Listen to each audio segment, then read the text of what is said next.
चालत होतो. एके दिवशी रामेश्वर शास्त्रीचा खबऱ्या तुकोबरायकडे आला. महाराज डोळे उघडले.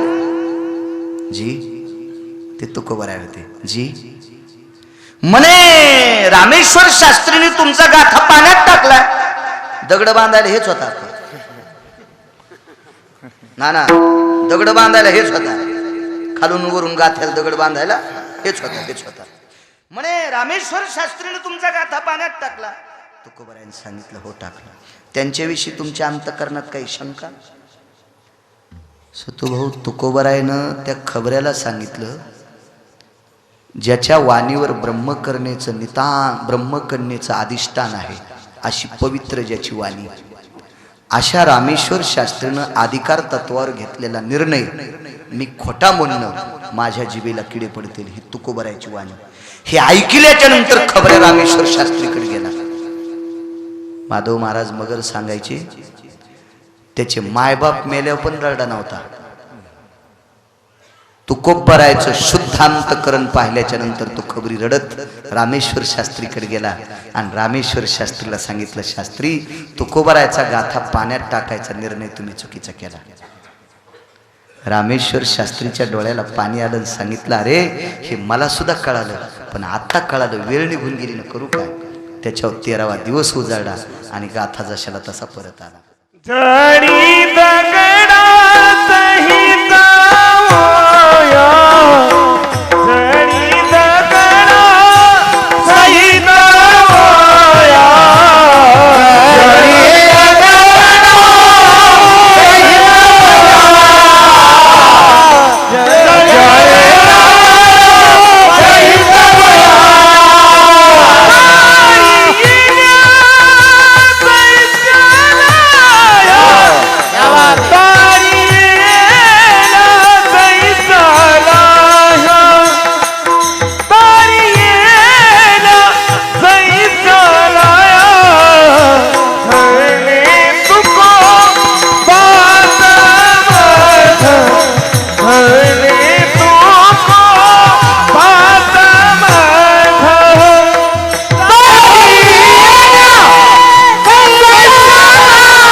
जशाला तसा गातावरी आला.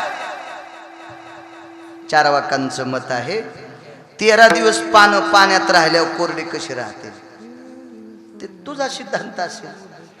पाण्यात कागद टाकल्यावर कोरडे राहत नाही हा निसर्गाचा नियम आहे. पण पाण्यात कागद कोरडे ठेवण्यासाठी जगाची मालकीन पाण्यात बसली होती. सुंबळ्या हे ध्यानात ठेवी. विश्वाची मालकीन पाण्यात होती 13 दिवस. जगाची मालकीन संतांसाठी. इथं बसलेल्या कोण्याही म्हाताऱ्यान घरी गेल्यावर म्हातारील म्हण 10 मिनिटं हौदात बस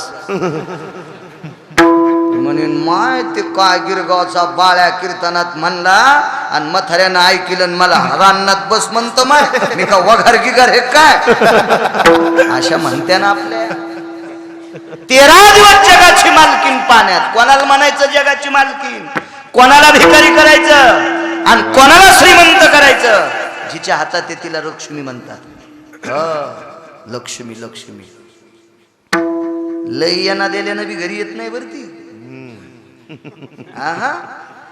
लय कोणाला वाटत नाही घरी यावा हातवरी करा बरं. पैसे कोणाला आवडत नाही. मी मरुस तर त्याचे धोत्र धुतो. असा कोणी माणूस आहे का? काही माणसं उगत म्हणतात मला पैसे आवडत नाही. नाटके आहेत तू हे म्हण रे प्रमाण. ऐसा कोण आहे हे दयाना म्हणे. ऐसा कोण आहे हे दयाना म्हणे. कन्या पुत्र घोडे दाराधर.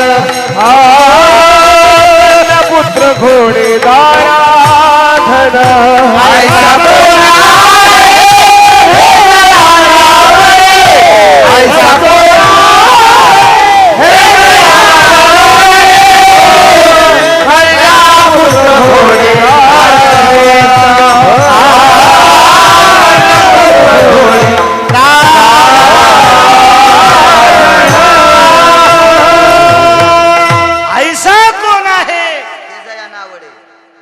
नोकराचं वाक्य ऐकणार मी सांगितलेलं वाक्य आमच्या पोरायची माय ऐकायची नाही तुम्ही कशी ऐकता कन्या पुत्र घोडे दाराधन कशात तरी गुतलाच भेटूच शकत नाही आवडत नाही असा माणूसच नाही माणसं बेजार होते पण नाही मी तुम्हाला सांगतो बेजार झाल्यानं जर लक्ष्मी आली असती तर आम्हाला श्रीमंत झाले असते आणि आरती भिकारी झाले असते पोते कोण उचली ते आरती का हमाल भाऊ हमाल आणि श्रीमंत कोण होते आरती ललाटीचे लिहिले नपुषे काय केले प्रारब्ध हा लक्ष्मी का झटका देईल काय सांगता येत नाही खसखशीचं पोत हा आमची इथले एक जण शेलूच्या बाजाराला गेलं रगील होत आणि 30 किलो खसखशीचं पोत घेतलं शनिवारचा दिवस आम्हाला सांगितलं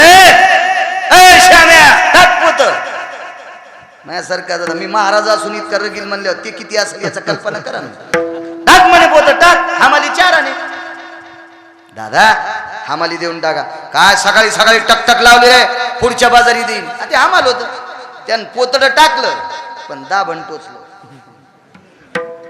खसखशीच्या थैलीला दाभण टोचलं गड्यान गिरगावला नेलं पोतड घरी गेल्यावर म्हणला दुकानात खसखशीचं पोत टाक रिकामच गिरगाव पासून शेलूला खसखस पाहिली दाना नाही दिसला आणि पोतड्यात थांबली नाही हिचं नाव लक्ष्मी आहे लक्ष्मी सारखी चंचल आणि पंढरपुरातल्या सारखा गुंड अजून जन्माला याचा शिल्लक आहे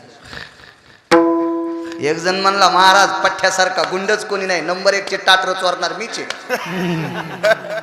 मग तू यासारख्या गुंडाला ज्यानं जन्माला घातलंय ते किती गुंड मोठा असेल याचा विचार करा ना एक जण म्हणला आपल्यासारखा चालूच कोण नाही अरे तू यासारख्या चालूला त्यानं जन्माला घातलंय ते किती चालू असेल विश्वात गुंड होते 6 त्याच्यातला 1 नंबरचा गुंड लंकेचा राजा रावण मग 1 नंबरच्या गुंडाला ज्यानं दुपारा हाणलंय ते किती नंबरचा गुंड असेल हे तर मान्यच करावं लागेल का नाही त्याच्यासारखा दयाळू जगात कोण नाही त्याच्यासारखा कृपाळू कोण नाही त्याच्यासारखा सत्वशील कोण नाही आणि त्याच्या मनात आल्यावर त्याच्यासारखा गुंडही जगात कोण नाही रावणासारख्या गुंडाला ज्यानं दुपारी हाणले ते सामान्य गुंड असेल का काय व्याप्ती असेल असो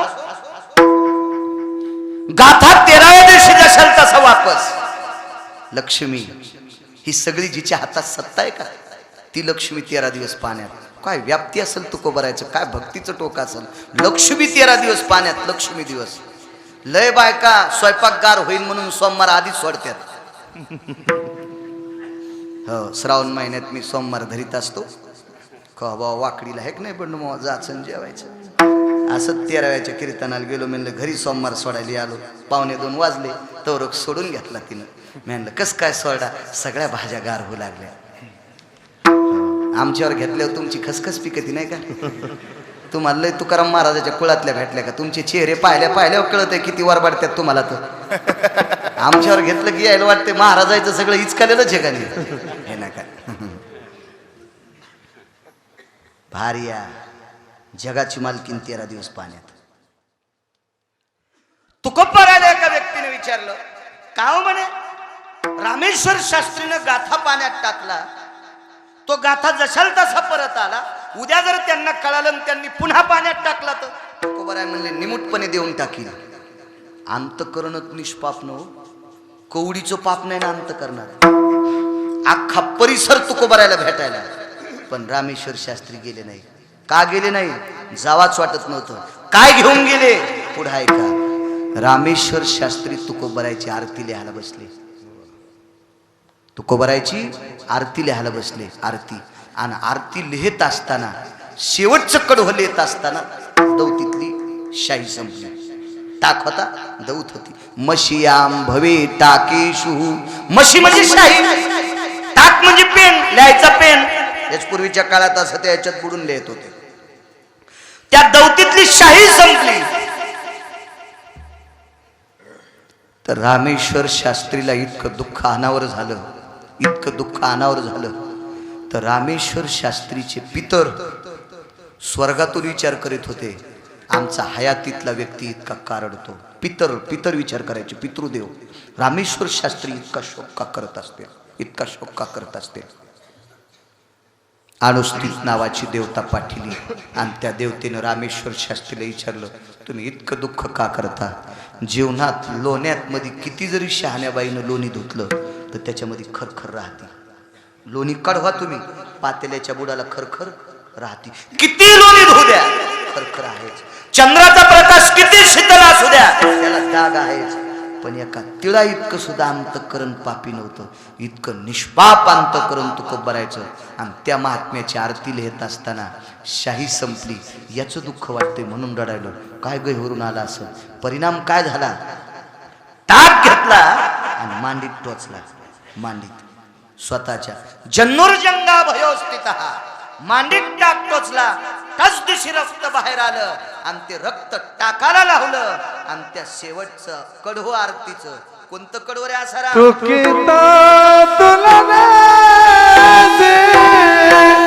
ब्रह्म तुकाचे आले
तुलनेशी ब्रह्म तुकाशी आले. हे कडव रामेश्वर शास्त्रीनं स्वतःच्या रक्तानं कडवल्या.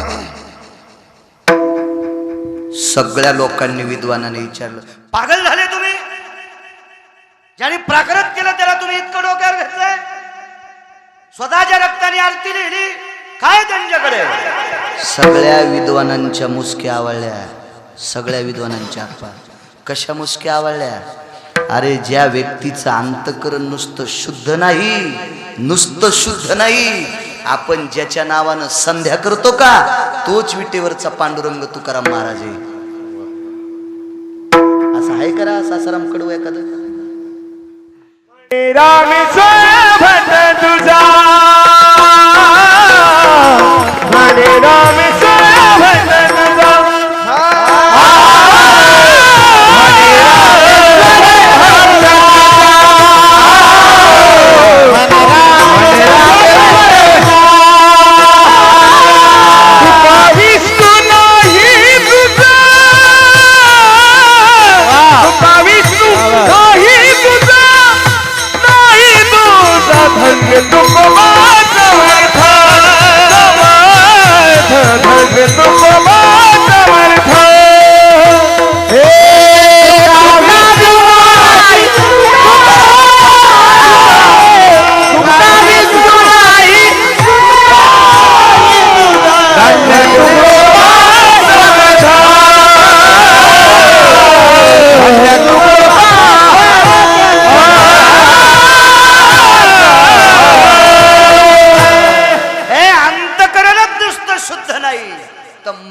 रामेश्वर भट्ट द्विजा विद्वानांना तुका विष्णू नाही तुझा.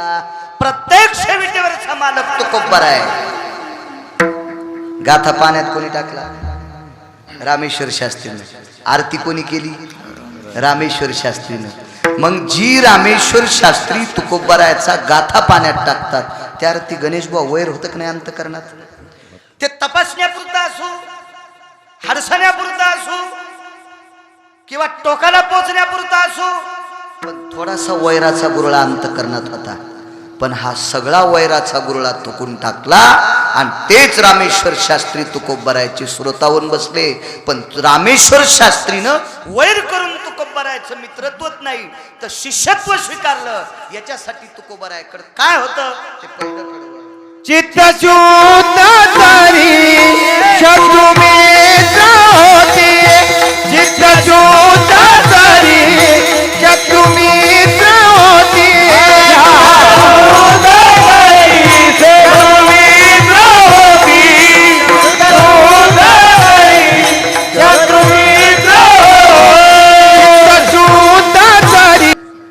पुण्याला श्रीमंत माणसं होते पेशवे श्रीमंत पेशवे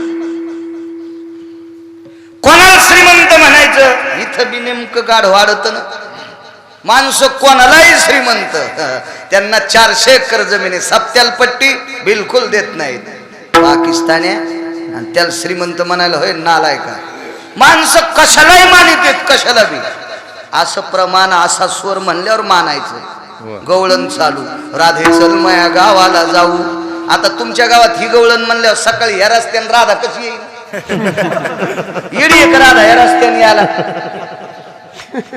कशाला मानित माणसं कशाला बी राधा रंगानं दिसते छान तिच्या येणीला गोंडे दोन तुझ्या बायकुल लावणं राधाला गोंडे लावायची काय गरज आहे महाराज राधा इतकी पवित्र आहे शिवाजी भाऊ राधेनं जिथं देह समर्पित केला त्या ठिकाणची माती पंढरपुरातला मालक कपाळाला गंध म्हणून लावतोय तिला गोंडे लावायची काय गरज आहे जिजा ह्या गोंडे लावणाराची बसायची जागा अशी हाणायला पाहिजे की त्याला महिनाभर उभ्यानच खावा लागा बसताच येऊन काही नाटक काही एका गावाला गेलो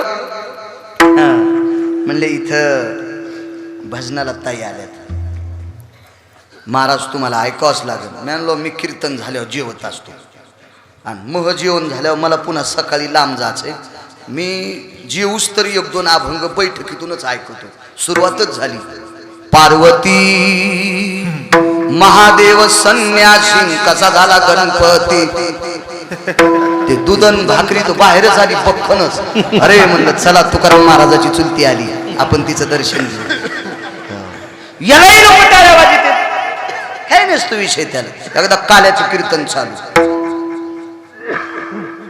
यशोदेने विचारलं कृष्णा कुठे गेलता आई साहेब मी गोपीच्या घरी गेलतो बरं का पण काय सांगायचं ती गोपी घरी नव्हती बरं का आणि मी फार वेळ थांबलो आई पण गोपी घरीच नव्हती बरं का म्हणून मी वापस आलो बरं का लागलीच आसाराम सारख्यान प्रमाण म्हणलं गवळणीच्या घरी गेलो गवळण नव्हती घरी गवळणीच्या घरी गेलो गवळण नव्हती घरी मी म्हणलं फोन करून जायचं ना रे त्या गवळणीला फोन नव्हता का माणसं यालाही मानते गोड प्रमाण म्हणलं तुम्ही छान वा श्रीमंत पेशवे कोणालाही म्हणायचं नाही 250 मशाली सोन्याच्या एक मशाल 1.5-2 ते 2.5 किलोची सोन्याची ते काय मै सासरे नाही मै काय साडू नाही घरच्याच चोंभाळ्यावर म्हणा बाळू महाराज घरच्याच लय चोंभाळी तू घरचत लय सांगत श्रीमंत पेशवे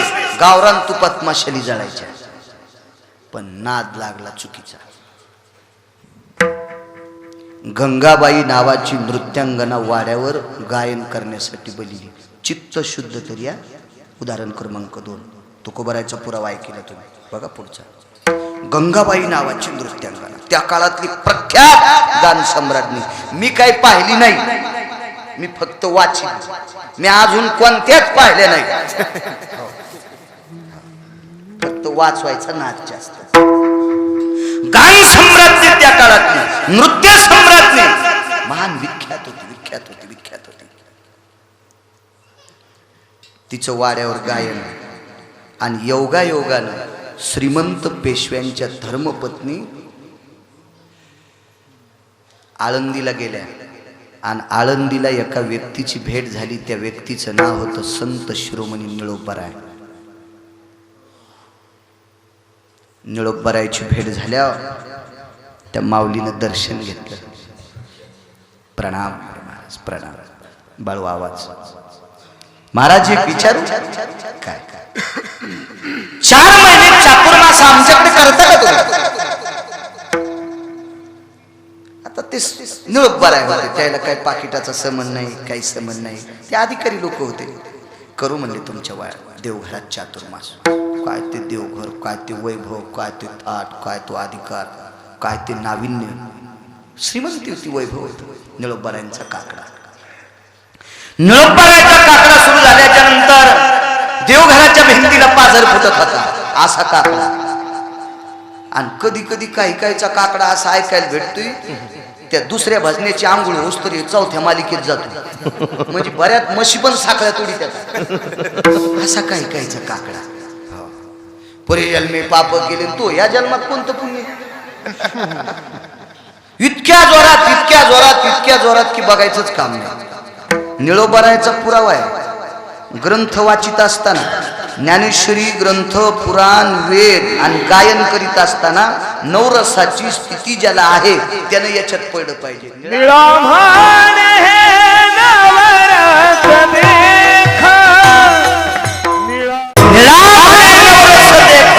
जानती गायक चतुरते. रामायण चालून राम वनवासाला चालले. लगेच एक जणांप्रमाणे म्हणले कसा मला टाकून गेला राम. रामायणकार म्हणले थांबतोय माय मेल्यावर असाच रडशील का. असा स्वर असतो त्याला नेहमी. काय स्वर असतो. धर्म सिद्धांतामध्ये असा पुरावा आला. येती प्रातार विनियोगीर भैरेती सम्रास्ती तो गाणार भय जायतीर तोरणार भय जाती स्थित हा.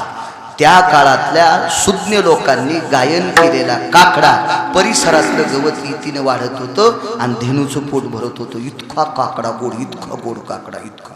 तो काकडा निळोबारायचा. निळोबारायचा काकडा सुरू. दुपारचं भजन सुरू. संध्याकाळची पंचपदी 3 टाइम भजन. पण निळोबारायचं संध्याकाळची पंचपदी सुरू झाली की गंगाबाईचं नृत्य व्हायचं. आणि चुकून गंगाबाई नृत्यांगना गान सम्राटीच्या कानावर निळोबारायचा स्वर पडला. तिच्या लक्षात आलं आदा कदा पेशव्यांच्या वाड्यातल्या बायकांनी निळोबारायचा स्वर ऐकला असेल, पण आपण ज्या राजाला बोलवलंय त्यानं निश्चित निळोबारायांचा स्वर ऐकला नसेल. ज्या दिवशी हा राजा निळोबारायचा स्वर ऐकील त्या दिवशी आपला छंद सोडून देईल. म्हणून तिनं त्याच वेळेला त्या राजाला सांगितलं तुमच्या वाड्यातलं आपसूर गाणारं काढून द्या. माणसाला बऱ्याच काही काही नालायक गोष्टी आवडत असतात. चोपदार पाठीला धर्मपत्नीला सांगितलं ते भजन करणारं मथार काढून द्या. चित्त शुद्ध तरी शत्रुमित्र होती सांगतोय. काढून द्या. काकडा पंचपदी आटपली. संध्याकाळचं जेवायला ताट लावलं किंवा चातुर्मासात एक दिवसात एकदा जेवत असतील. हे काय असेल मला काही माहीत नाही. ते निळोबाऱ्या होते. पण पेशव्यांच्या धर्मपत्नी जवळ बसल्या. डोळ्याच्या कडा ओल्या झालत्या. विचारलं आईसाहेब तुमच्या डोळ्याच्या कडा ओल्या कशा करता. काही नाही महाराज, आम्हाला तुमचा सेवा करायचा योग उद्यापासून पंढरपुरातल्या मालकानं काढून घेतला. काय साहेब मी 4 महिने जाणार नाही असं का म्हणता तुम्ही. हे सगळं तुमचं खरंय महाराज, पण आमच्या मालकाचा आदेश आहे तुम्हाला इथं ठेवायचं नाही. जी आई साहेब सकाळचा काकडा करतो आणि पहाटे मी माझी वळकटी बांधून निघून जातो. सकाळचा काकडा आटपला. वळकटी बांधली. बगलातल्या पिशवीत गाथा ठेवला. पेशव्यांच्या देवघराला प्रणाम केला आणि महाद्वारापाशी आल्याच्या नंतर चोपदाराला विचारलं दादा 1 मिनिट ज्या बाईने 1-1.5 महिना मला पोटाची सोय केली तिला नमस्कार करू देता का. वापस फिरले आणि निष्ठावंत माऊलीला नमस्कार केला. माय येतो मी. बेस नको रे, येतो मी येतो येतो. काय अनुताप झाला असेल त्या माऊलीला. तिनं सांगितलं महाराज कपाळाच्या मालकाच्या पुढे मी जात नाही. मालक जे सांगेल ते पतीची या मता अनुसरोनी पतिव्रता. पण एक आजच्या दिवसापुरतं पंढरपुरातल्या मालकाला स्मरून मी तुम्हाला विनंती करते एवढी रात्र आमच्याकडे थांबा. पण निळोबारायांनी वचनबद्ध केलं बाई मी थांबेल, मी टाळ वाजल्याशिवाय जेवत नाही. आणि मी संध्याकाळी भजन करत असताना तिकडे सभागृहामध्ये महालामध्ये नृत्य चालू असतंय. उद्याही जर माझा अडथळा झाला तर आपण बघून घेऊ. आणि योगायोगानं तसंच झालं. तसंच झालं. निळोबारायची पंचपदी सुरू झाली आणि गंगाबाईचं गायन सुरू झालं. नृत्य बंद केलं आणि पायातला चाळ खिडकीतून फेकून दिला. बिलकुल नृत्य करणार नाही. इतका राग आला, इतका राग आला त्या राजवाड्यातल्या राजाला. तन तन तन. हे चोपदाराला सांगितलं जा काढून द्या त्यांना. पण काही काही घरातल्या बायका इतक्या अधिकारी येतात, काही काही घरातल्या बायका इतक्या अधिकारी येतात, या महाराष्ट्रातल्या मातीतल्या इतक्या पवित्र स्त्रिया आहेत काही काही घरी, की त्या पवित्र स्त्रीमुळे नालायकाचा संसार सुद्धा चांगला चाललाय. इतक्या पवित्र आहेत त्या देशातल्या स्त्रिया, काही काही एवढ्या पवित्र, एवढ्या पवित्र. ज्या बाईची चप्पल सुद्धा कोणाला बघायला भेटत नाही, ती दरबारात आली आणि गंगाबाई नावाच्या स्त्रीला मान खालून विचारलं, बाई या व्यक्तीच्या भजनानं तुला अडथळा काय? नाही म्हणे मला पटत नाही. कट्टर विरोध, कट्टर विरोध. ठीक आहे बाई, तू कधी मानशील यांना? काय केलं तू मानशील? वाळलेलं उन्हाळीचं झाड आणलं, दरबारात टाकलं. माझ्यापेक्षा जर यांचं गायन श्रेष्ठ असेल असं हे म्हणत असतील तर यांनी गायन केल्याच्या नंतर वाळलेलं झाड हिरवं व्हावा, मी त्या दिवशी यांचा विरोध करणार नाही. डब्बा घेतला, उन्हाळीचं झाड होतं, वाळलेलं खन्नक वाळलेलं. पूर्वी उन्हाळीच्या झाडाच्या झाडण्या करीत होते माणसं. एका डब्यात ते झाड उभं केलं वाळलेलं, पालं नाही, काड्या नाहीत, नुसती काडी अशी, त्याला शेंगा सुद्धा नाही. आणि निळोबाराय खाली बसले आणि तुकोबारायचा गाथा हृदयाशी लावला.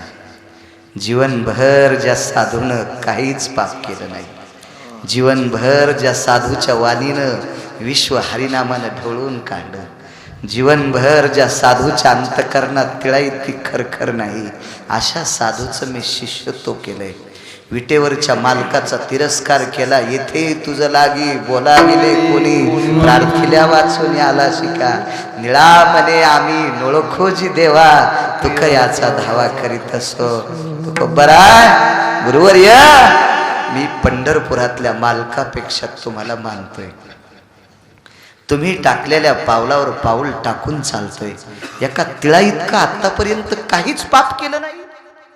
आणि समाजाला बोलवणारी, समाजाला वाम मार्गाला नेणारी एखादी माऊली, देवा तिचा आणि माझं काही वैर नाही, देवा ती नृत्य करते तिचा आणि माझं काही वैर नाही, ती गायन करते अवडंबरीचं तिचा आणि माझं काही वैर नाही, पण मी पारमार्थिक आहे, ती अवडंबर क्षेत्रात आहे, तरी पण तिनं माझा विरोध करावा. देवा मी केला नाही रे, तिचा केला नाही, तरी पण मला पैज लावायची वेळ आली. हृदयस्थ गाथा केला, गाथ्यावर डोकं ठेवलं आणि श्रद्धेनं गाथ्यातला एक अभंग काय स्वरात गायला असेल. विटेवरचा मालक जाणे, आडवं पडलेलं डबक्यातलं झाड सरळ झालं, त्याला पाला आला, त्याला फुलं आले आणि तात्काळ त्याला शेंगा लागल्या. ही निळोबारायच्या गायनातली ताकद. राहिलेला दुसरा चाळ खिडकीतनं फेकून दिला, पाणी घेतलं, हौद असेल, रांजून असेल, घागरभर पाणी अंगावर घेतलं आणि गंगाबाई नावाची नृत्यांगना, निळोबारायची स्त्री स्वप्न स्वरूपातली पहिली शिष्या झाली. पहिली शिष्या, तमाशात नृत्य करणारी बाई, तमाशात नृत्य करणारी, तमाशात. मला असं वाटतंय मी एक तर वाचून सांगतो किंवा चांगल्या माणसाचा पुरावा सांगतो. नंतर एक तमाशात लावणी गायली होती, ती कीर्तनात म्हणत नसते पण आठवलं म्हणून म्हणतोय. मधुर मिलन आज लाभला, मधुर मिलन आज लाभला, सुगंध सोन्याला, लावणी भुलली अभंगाला, लावणी भुलली अभंगाला. तमाशात नृत्य करणारी बाई निळोबारायचा नितांत विरोध करत होते, पण एका तिळा इतका विरोध न करणारा निष्पाप अंतकरणाचा साधू, ज्यानं त्या स्त्रीविषयी काहीच पाप केलं नाही, म्हणून तमाशात नृत्य करणारी, विरोध करणारी स्त्री नुसती मित्र नाही तर निळोबारायची शिष्या झाली. परिणाम शोधतारी शत्रु मित्र होती, चित्त शोधतारी शत्रु मित्र होती, शत्रु मित्र होती, चित्त शोधतारी शत्रु मित्र होती,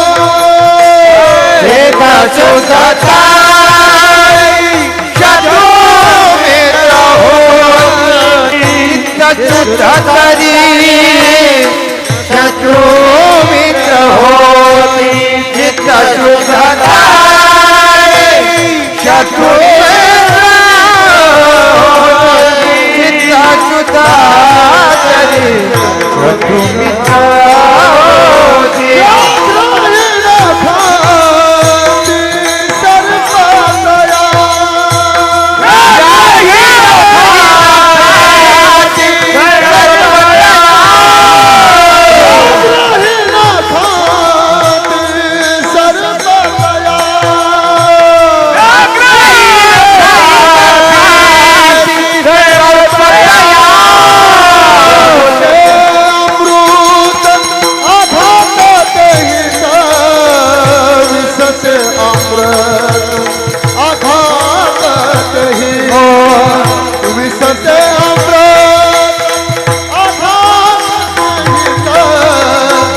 अमृत अघात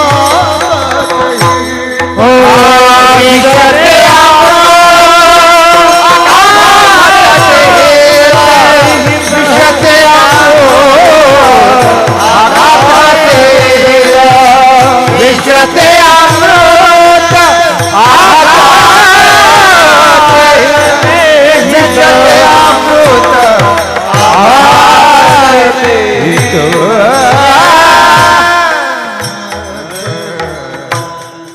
काय काय मोठी ताकद असेल. मंबाजी बुवाच्या अंतःकरणात गैरसमज निर्माण झाला. काही काही माणसं निष्पाप असतात, पण नालायक माणसं त्यांच्या अंतःकरणात गैरसमज निर्माण करून देत असतात. आणि काही काही इतकी हलकट असतात, किती चांगलं वागा त्याला दोष काढायची सवय असते. अश्वत्थामा नावाचा व्यक्ती महाभारतात इतका हलकट, तुका म्हणे अंगी दुर्गंधी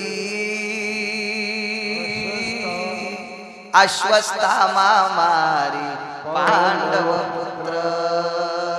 तुका म्हणे अंगी राखिली दुर्गंधी. एवढी दुर्गंधी काहीच्या अंतःकरणात की विचारताच होईल. म्हशीनं 2-4 झाडं खाल्ले, बोलून घेतलं.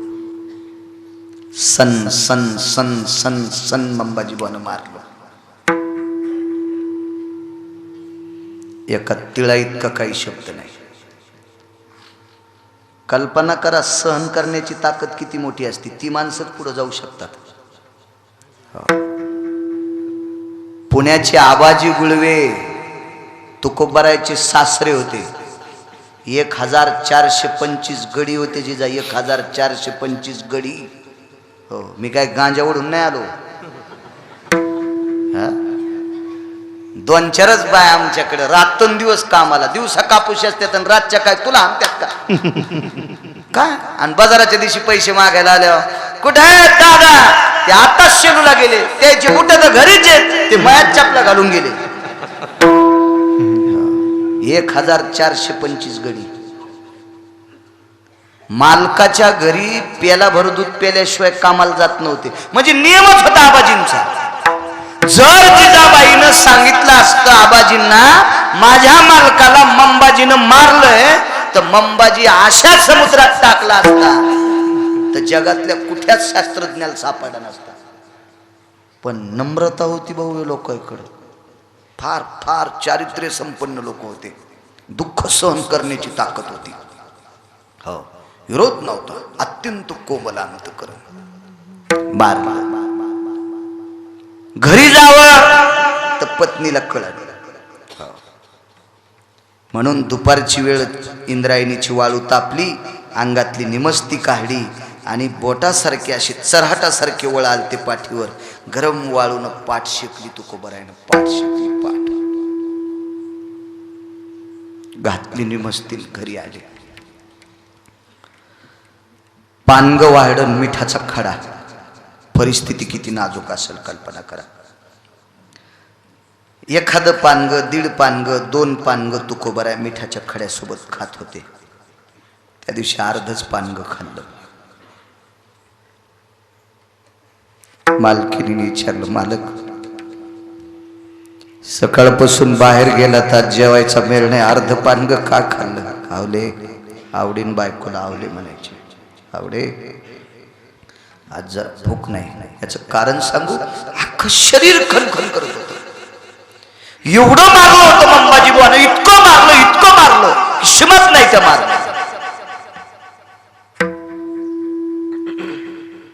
तुळशी वृंदावनापाशी एका अंगाडावर अंग टाकलं.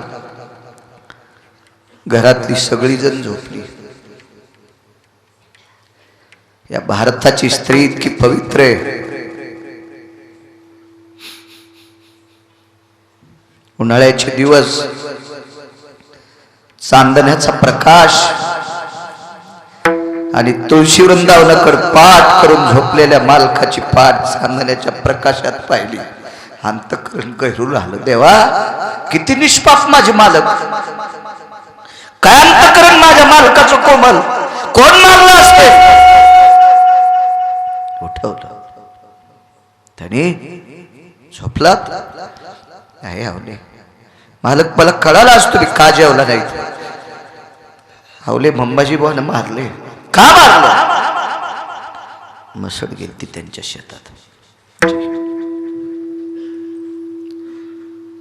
जिजाबाईचा अधिकारी इतका मोठा होता, ह्या बाईच्या पायात काटा मोडल्यावर पंढरपुरातलं गुरख्याच्या रूपातून येत होतं. कल्पना करा बाईची ताकद किती मोठी असेल, बाईचं भक्तीचं टोक किती मोठं असेल. माझ्या लहानपणी काटा मोडल्याच्या नंतर काटा काट्यानं काढीत होते, पण काटा दिसण्यासाठी तोंडात बोट घालायचं, बोट ओलं करायचं, मग त्या पायाला फिरवायचं.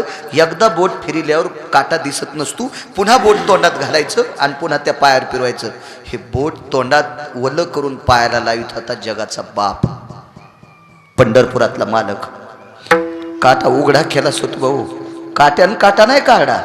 ज्याच्या पितांबरामध्ये कोट्यावधी सूर्याचं तेज आहे, त्या जगाच्या बापानं ओठ लावले जिजाबाईच्या पायाला आणि दातानं काटा उपटून घेतला. त्या बाईनं काय केल्यावर मंबाजी वजळाला नसता.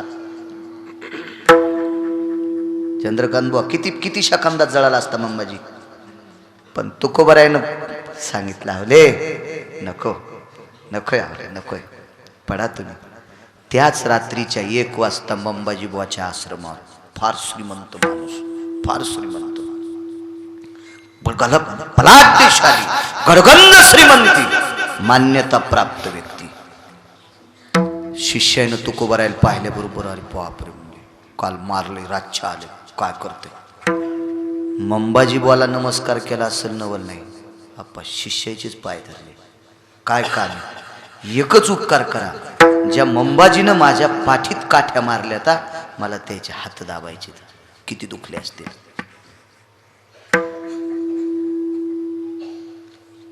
पण काही शिष्याच्या लक्षात आलं, आधा कदा जर रागाच्या भरात गळा दाबला तर भीती होती ना, भीती होती, मारलं होतं तसं. पण त्यांच्याही लक्षात होतं तुकोबाराय या विकृतीतली लोक नाही. दाबले हातपाय. ते मंबाजी सामान्य नव्हता. पुराणात अधिकारी लोकांची नावं येत असतात. मंबाजी एवढे मोठे अधिकारी होते, एवढे मोठे अधिकारी होते, रुद्र सुक्तामधला एवढा प्रख्यात पंडित होते की ज्याच्या वृत्तसूत्राचे स्वर ऐकल्याच्या नंतर काशीतला मालक येडा झाला आणि रोज सकाळी 2:45 वाजता उठवायला येत होता.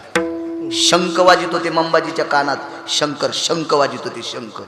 हो, आपल्याला उठायचं असेल ते अलाराम लावा लागतोय. मंबाजीचा अलाराम काशीतले शंकर होते, काशीतले शंकर. शंख वाजल्याबरोबर पहाटे उठायचे.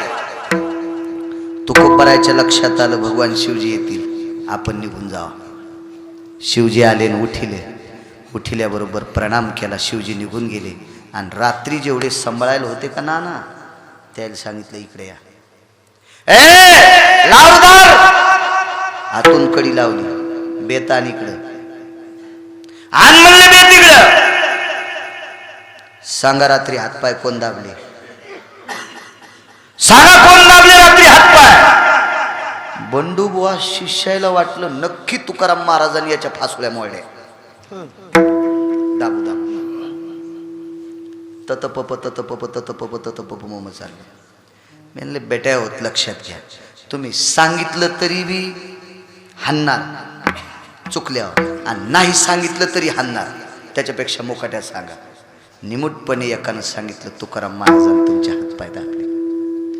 तुकाराम हा शब्द सेवकाच्या तोंडातून पडणं आणि मंबाजीच्या कानावर आदळणं, आणि मंबाजीचे डोळे रडत नव्हते, मंबाजीचं अंतःकरण रडत होतं. शिवाजी भाऊ अंतःकरण रडत होतं, अंतःकरण कुरळा आला अंतःकरणातून.